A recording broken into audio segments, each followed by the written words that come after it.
Theodore Roosevelt Radcliffe was named after the 26th President of the United States, but of course, everyone knows him as Double Duty. If you haven't heard of Double Duty, I'll cut right to the chase. Radcliffe himself claimed that the nickname was given to him by writer Damon Runyon after witnessing a doubleheader in which Double Duty caught Game 1 for Satchel Paige and then pitched a complete game shutout in Game 2. Here is former MLB Commissioner Fay Vincent interviewing Double Duty Radcliffe in 2002 as part of a SABR oral history project. Do you remember the game, the doubleheader in New York that led to your name, Double Duty? Do you remember that day when you pitched and caught? I caught Satchel Paige in the first game. Against the New York Cubans. Yeah. Satchel beat them 3-0. He gave up 2 hits. I pitched the second game. I shut him out 5-0 and gave him 4 hits. So the the next day the paper come out and said, "Where's that Meeson price of 2 to see Double Duty in action?" That's how my name stood ever since. Oh, I love that laugh. How could you not like somebody who laughs like that? Double Duty Radcliffe was a legendary Negro Leagues player who played on or managed some of the best teams ever, including the Detroit Stars, the Homestead Grays, the Kansas City Monarchs, the Birmingham Black Barons, among others. Like many Negro League players of that era, Radcliffe played in Mexico as well, where men of color were treated with respect and humanity that they unfortunately couldn't find at home. His teammates over the years included the all-time greats, Satchel Paige, Cool Papa Bell, Turkey Stearns, the Cuban greats Cristobal Torriente and Martin de Higo, Mule Suttles, Willie Wells, Leon Day, Buck Leonard, Josh Gibson, and Jackie Robinson. Duty claims that he's the only player to hit a home run off Satchel Paige and strike out Josh Gibson. He managed the Harlem Globetrotters baseball team and traveled with Jesse Owens. Some other all-time greats that Duty played with or against include Babe Ruth, Joe DiMaggio, Honus Wagner, Willie Mays. He even played against Fidel Castro in the early 1940s in Cuba. These are just some of the true stories of Double Duty Radcliffe and his life. Today I'm joined by the man who quite literally wrote the book on Double Duty, his biographer, Kyle McNary. Kyle's book is titled Ted Double Duty Radcliffe, 36 Years of Pitching and Catching in Baseball's Negro Leagues. Kyle, thanks for joining me and taking time out of your weekend. Before we dive into Double Duty, I wanted to talk to you about yourself for a minute. I knew that you grew up in Minnesota and played baseball in Winona. Winona State, yep. Winona State, okay. And what I found most interesting, you mentioned in your book, is that while you were in college, you wrote for the school paper. In your role with the paper, you had a chance to interview many people and kind of refine your interviewing skills. And a lot of those people apparently were senior citizens. So that kind of, I think, laid a lot of the groundwork for your experience with Mr. Radcliffe. Can you talk a little bit about how that all evolved? Well, my beat on the newspaper, I believe, was like non-traditional students, and kind of the most famous resident of Winona, Minnesota, which is a town like about 12,000 southeastern Minnesota. It's a river town on the Mississippi. Was a man named Dr. Younger, who had been a doctor in town, before World War II, for like 50 years. Everybody knew him in town. And in his 80s, he was auditing classes. So I interviewed him, and just, I don't know, I had always I interviewed my grandparents, and I just loved, American history and history in general. And it reminded me of that. And it just was something I was fond of, interviewing people who had firsthand accounts. I love to read history. I read almost all nonfiction. And so it's up my alley. And so that was kind of the impetus for interviewing, a lot of senior citizens. And, when I was interviewing Negro League players, I think at one time I knew 3 100-year-olds, a lot of guys, in their 80s and 90s. The average age is probably in their 80s, and spent time with a lot of these guys. And And I loved it. I just loved the peek into history because, I was born in South Dakota, grew up in the Twin Cities of, Minneapolis and St. Paul. And it was kind of shocking what I didn't know about, civil rights and Black history. Yep. You'd be told stuff and you were shocked what I was learning. And I was a good student. It wasn't that I wasn't paying attention. We just really weren't taught those kinds of things. And so it was great to get firsthand accounts of not only civil rights movement and segregation and Jim Crow, but even just, the Depression and World War II and things like that most of those guys went through. Yeah. So being a fan of history is one thing, but how did you get turned on to Negro League baseball in particular? Well, we used to, before iPhones and iPads and this and that, when we would go on these long bus trips for college baseball, like from, Winona to Duluth or Winona to Sioux Falls or wherever, or Platteville, Wisconsin, you were in a bus for 8 hours and nothing to do but read or play cards. And we only had one little table. So once you got kicked off the card table because your team lost, we played euchre. If you got kicked off, you did your homework or you read. And just so happens that somebody had grabbed a copy of a magazine. It was kind of a short-lived magazine called The Show. Okay. I don't know if you remember it. Not many people do, but it's a beautiful magazine. But it was about baseball. And they had an article in there about the Negro Leagues. And something just clicked in me. And I just thought, I just got to know more about that because there were pictures. The only thing I really knew up to that point was I had a book when I was a kid where it had it was like great sports legends of the 20th century or something like that. And they had a short chapter about Josh Gibson and a short one about Satchel Paige. But if you believed those chapters, you wouldn't have wanted to learn more because it made it sound very depressing and very, sad. And you thought all these players are all going to be bitter and this and that. And then when I read this article, it was like totally different. And of course, when I interviewed the players, it was absolutely the opposite. They all absolutely loved their time in the Negro Leagues.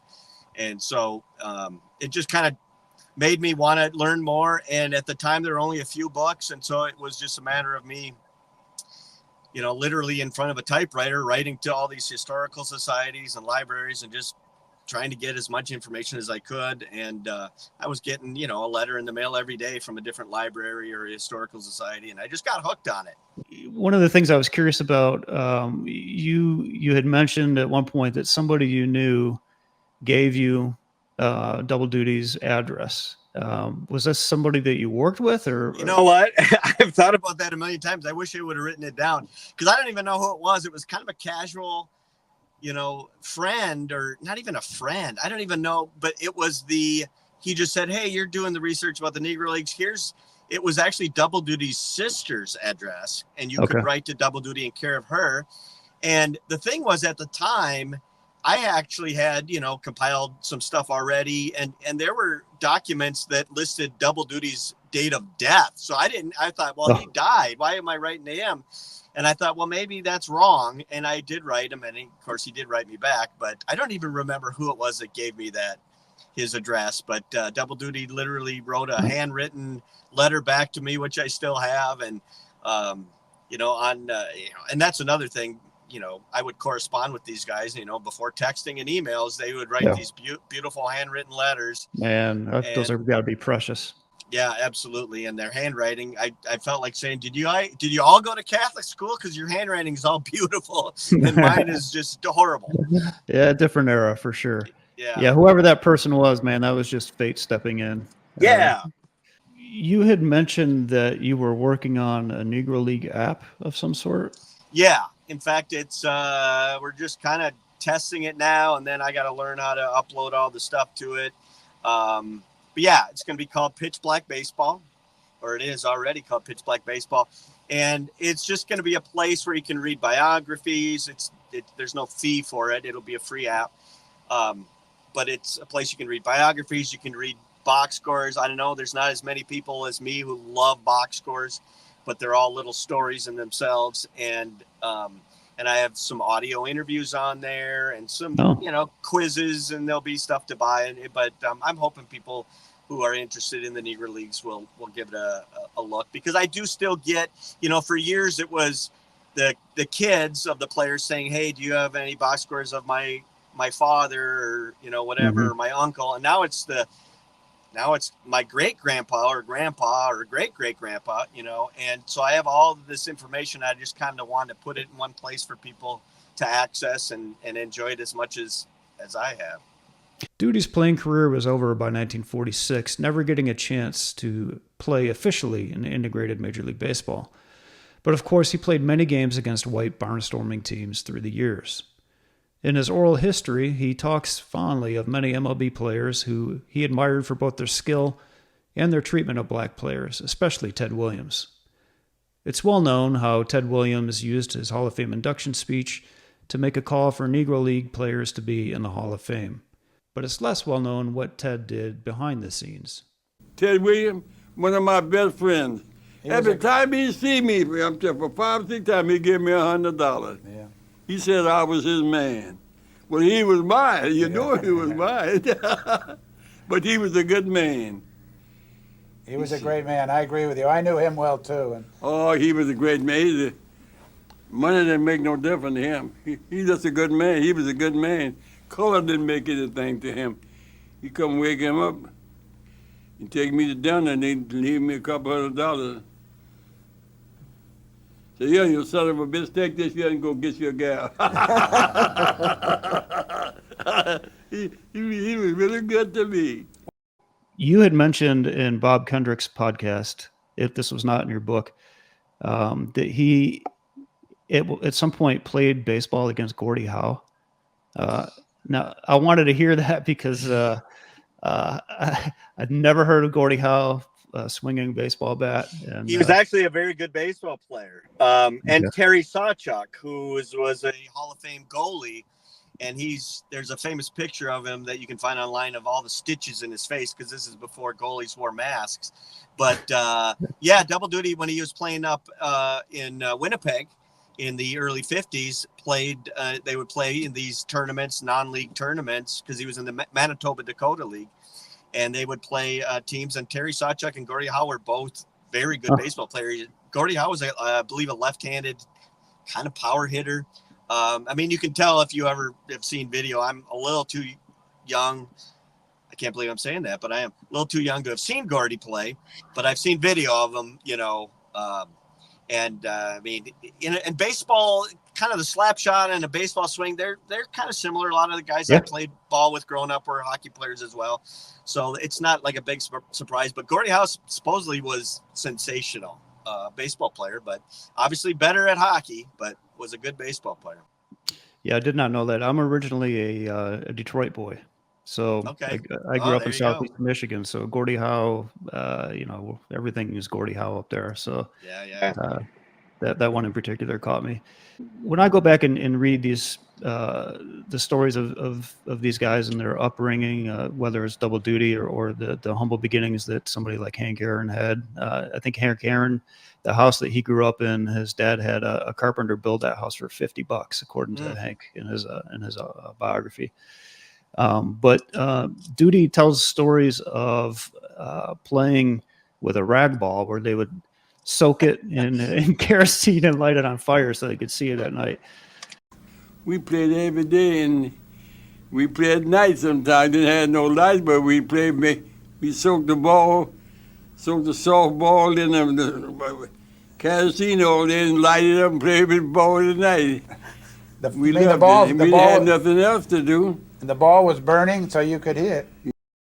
Kind of like one of my favorite stories that he used to tell was that Buck Leonard hit a ball that went over the fence, over a bunch of trees, hit a water tower, and it rained for 3 days. Well, he learned over the year how to embellish his stories, but yeah, he would tell that quite a bit. But now he was always kind of winking at you when he said it. But he had a lot of stories. But he was playing with Hank Aaron's father and Cito Gaston's father and Billy Williams' father and all these guys growing up. Mobile was a hotbed. As Kyle mentioned, Double Duty grew up in Mobile, Alabama, a truly rich source of baseball history. Hank Aaron, Willie McCovey, Satchel Paige, Ozzie Smith, among many others. He was born in 1902 and was one of 10 children, 5 boys and 5 girls. He and Satchel grew up just blocks from each other, with Duty catching for Satchel on the playground. Duty and his brother Alex left Mobile when Duty was 17, and in his own words, they hoboed it up to Chicago on $18 that Duty won playing craps to live with their older brother 4 blocks from the old White Sox park where Chicago American Giants played. He picked up with a local semi-pro team and played all over the region from 1920 to 1927 before joining the Detroit Stars as a pitcher and a catcher. In 1930, he was part of the championship St. Louis Stars team that included 3 current Hall of Famers, Cool Papa Bell, Willie Wells, and Mule Settles.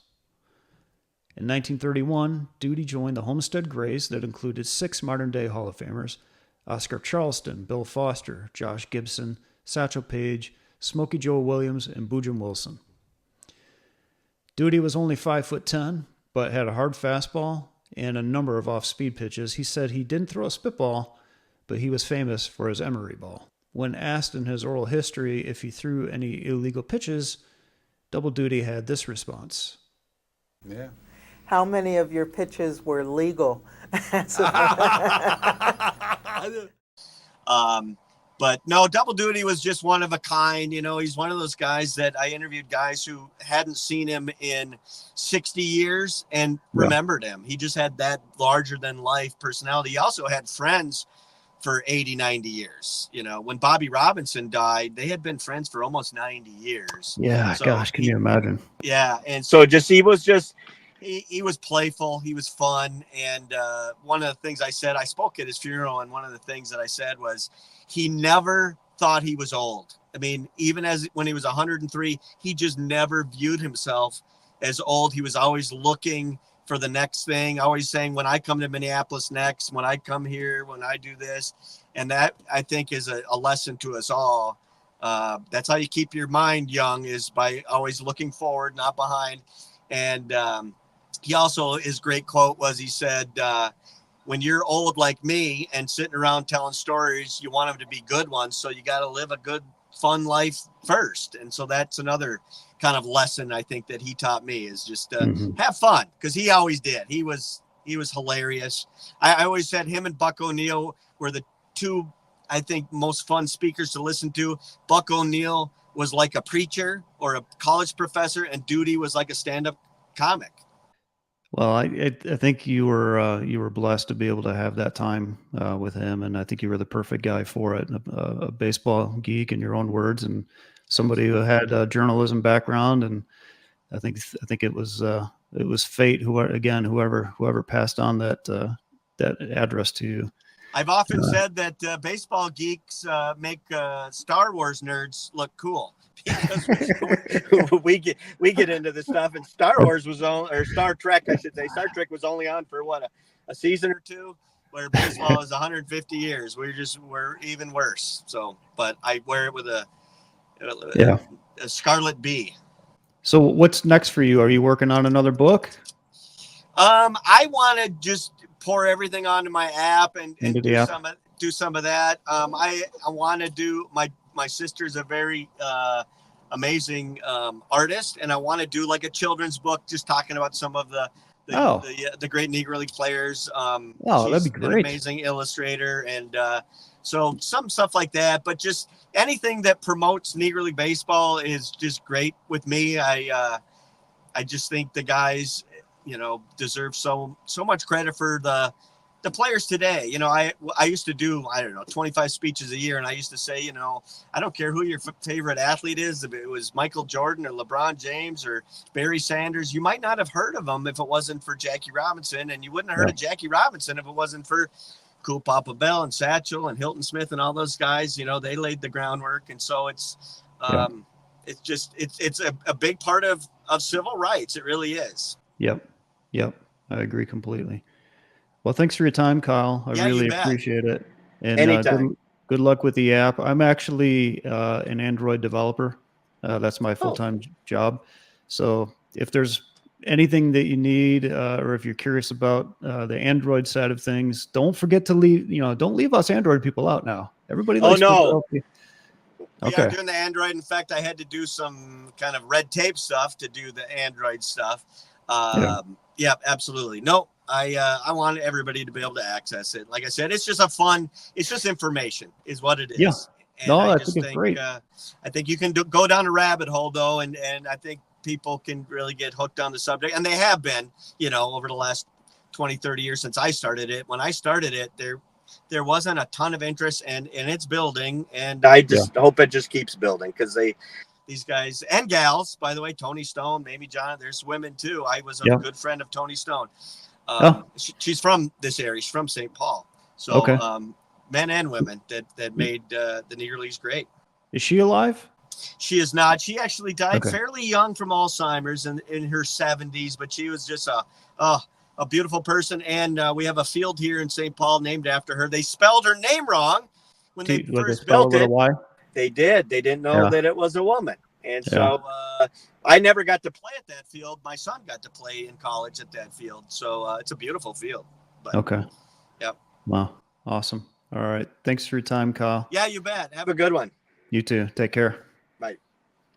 In reading Kyle's book about double duty, he mentions this story of Duty playing alongside Jackie Robinson in 1945 when the Kansas City Monarchs were playing the Newark Eagles.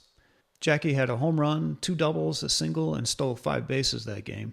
Clyde Sukeforth and George Sisler were there scouting for Branch Rickey that night, and after the game, they approached Duty for permission to talk to Jackie. That night, Jackie went to meet Mr. Rickey, and history was made. I want to leave you with some notes for further research if you're so inclined. First, obviously, Kyle's book. I highly recommend it. You can find it on Amazon. Also, the audio segments that you've heard interwoven throughout this video were excerpted from a SABR oral history. We are incredibly fortunate that Commissioner Vincent had the foresight to capture double duty on tape in 2002. And if you want to hear that entire 1 hour and 17-minute recording, I've included a link in this episode's description. Lastly, if you haven't heard of Bob Kendrick, you're missing out. Mr. Kendrick is the president of the Negro League Baseball Museum in Kansas City and has his own podcast titled Black Diamonds. It's incredible. Mr. Kendrick has an episode with Mr. McNary that you would no doubt enjoy. I want to again thank Kyle McNary for his time. I really appreciate it, Kyle. And thank you for your time. Take care.